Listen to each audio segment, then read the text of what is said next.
تمام تاجیکان مهمان نوازند، به این رفتار نیکو سرفرازند.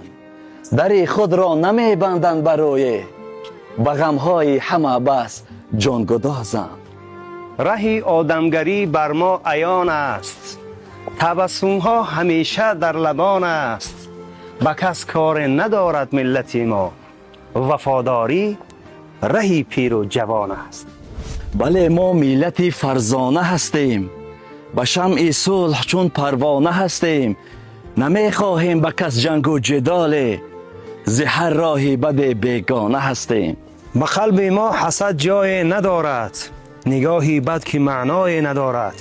مراد ما رهی عهد و وفای است، بدی در سینه معوای ندارد.